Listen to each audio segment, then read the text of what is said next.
So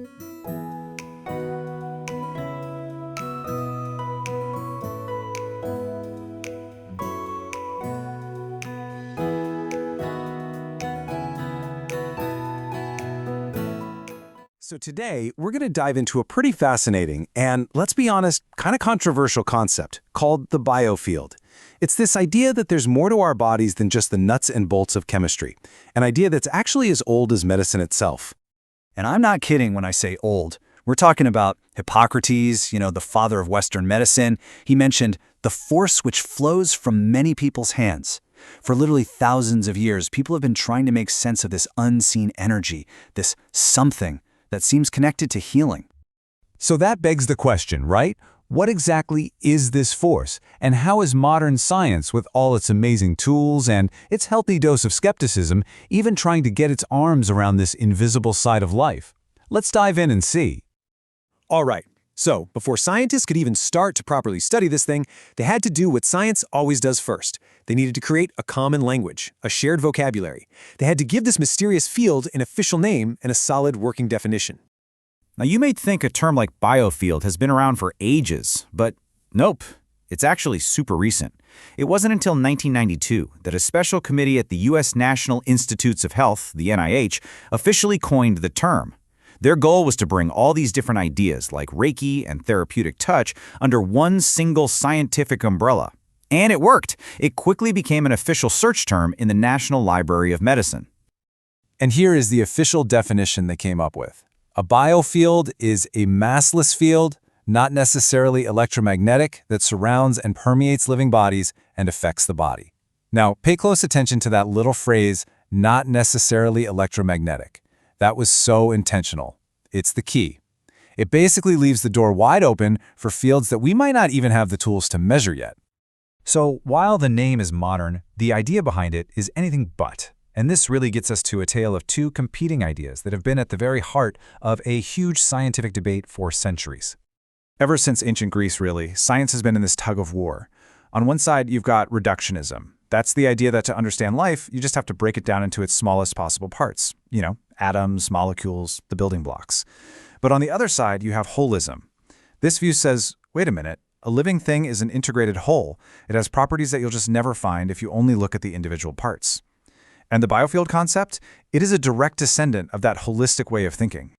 And what's really amazing is that this holistic idea isn't just a Western thing. It is absolutely global. Whether you call it Qi in Chinese medicine, Qi in Japan, or Prana in Ayurveda, cultures all across the world have independently come up with this concept of a fundamental life force. And believe it or not, mainstream science had its own version of this too. In the early 20th century, scientists studying how embryos grow proposed something called a morphogenetic field. It was basically this idea of an unseen blueprint, an invisible organizing template that guides how an organism develops from just a few cells. Okay, so that's the history and philosophy. But if these fields are real, where's the evidence? Well, that's the big question, and scientists are now looking for it at every single scale of life you can imagine.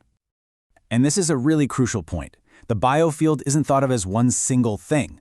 It's a concept that seems to apply across multiple levels, from the microscopic to the entire organism, and get this, even between people.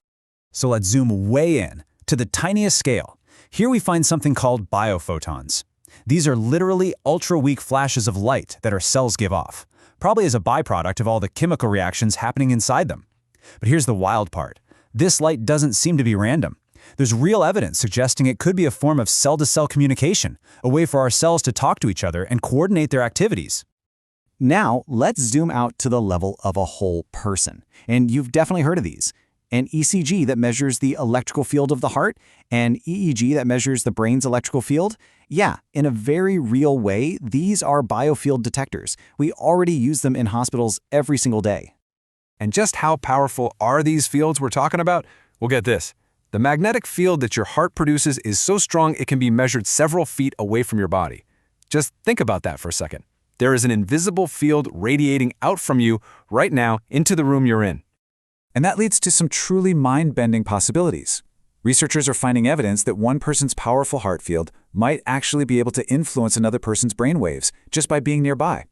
The scientific name for it is cardiac-induced entrainment. To put it simply, Your heartbeat could be syncing up with someone else's brain activity without a single word or touch. It just completely opens up new questions about the physical basis for things like empathy and that deep feeling of connection. So all of this brings us to a really crucial shift in how scientists are starting to think about this. It's this idea of the biofield not just as simple energy, but as something much more complex, life's information highway. Because when you look at all these fields, from the tiny flashes of light between cells to the big magnetic field of the heart, you start to wonder if it's just about raw energy. Or could there be something way more profound going on here? And that's the big idea. It's about information. The leading theory now is that the biofield is actually a carrier of complex information. Information that helps regulate and organize pretty much all of our biological processes, from how our cells divide to how our heart beats. There's this one powerful quote from the research that I think just frames it perfectly. The biofield may be considered to be the language of life. It's like this constant, invisible conversation that keeps the whole symphony of our body playing in perfect tune. So, where does all this leave us? Is the biofield a proven fact, or is it something else? Let's look to the future and try to understand its place, maybe as a new kind of scientific metaphor. Right now, probably the best way to think about the biofield is as a really useful scientific metaphor. It's a powerful tool that's helping researchers make a huge shift, moving away from a model of life that's purely based on chemistry and toward one that sees life as an interconnected, information-based system. It lets them ask totally new questions that the old model just couldn't handle. Which, of course, leaves us with this final, massive thought. Is the biofield the missing piece of the puzzle we've all been searching for?